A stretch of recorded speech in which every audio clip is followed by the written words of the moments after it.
How do you bounce back from a setback?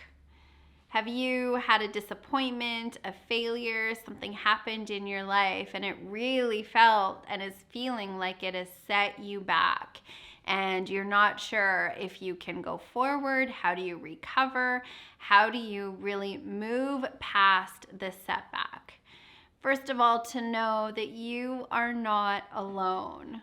You are not alone. No matter what that setback is, take comfort in, I am not the first person to have experienced this.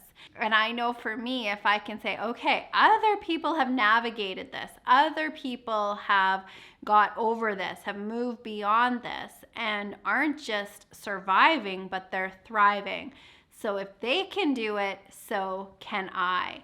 And there can be comfort in that. So take note that you're not the first person. I mean, nobody will ever have your exact experience and how you're feeling right now, but know that other people have gotten through this, so can you.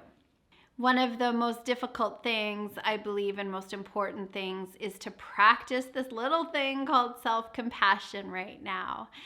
Have you found yourself playing the blame game? Maybe you're blaming other people. You're beating yourself up. You're blaming yourself. You're wondering, how did I get here? And that inner critic during a setback, during a failure, during a disappointment, if we're not careful, that inner critic can get way dialed up and get pretty loud inside of our heads. And it's causing ourselves in this moment to dial that inner critic down and dial up self-compassion.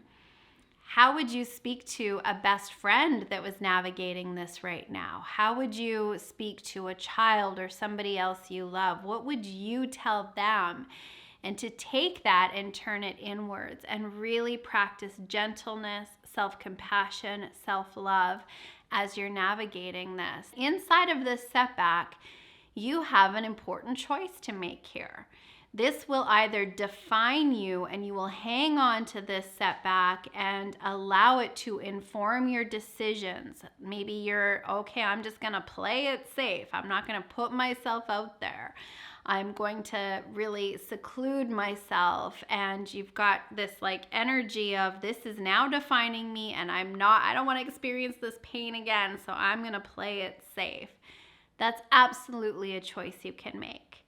Or you could also choose that, you know what, this was one thing in my life, but it's not my whole story.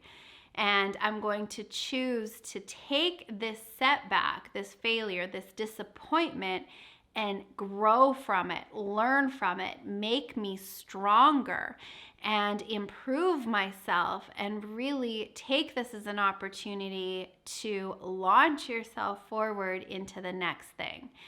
Easy to say, not simple to do. But in order to do that, it's really being willing to acknowledge, okay, here's where I am. This happened. And it may not have been my preference, but I'm going to choose to get the lessons, choose to get the learnings. And I hear this all of the time from people who experience these types of setbacks as they choose this attitude is, you know what, that wouldn't have been my preference, but it's one of the best things that ever happened to me because of what it taught me, because of who I became in the process, what I learned about myself. And I'm so grateful for that experience. That's what I want for you. And so being willing to take the learnings. What can I learn from this? How can I grow from this? What do I want to choose to take from this? And then start moving forward. Start moving forward. So maybe not your preference, not something you would have chosen, but you get to decide, who do I want to be in the face of this setback? Who am I choosing to show up as? Is this going to define me and cause me to play small, to be resentful, to be bitter and angry for the rest of my life? Or am I going to choose to say, you know what, this happened. I'm going to love myself through this process. I'm going to get the learnings and then start to apply that in looking forward. Really easy to get hooked on the past and what's happened to us in the past, much more empowering and powerful to start looking to where am I going? What's next? What am I creating now? And start moving forward. You are more powerful and contain far more potential than any condition, any circumstance, any setback, any failure, any disappointment. You are so much stronger than that. And I hope you choose to love yourself through this setback. Here is to you living a life you love.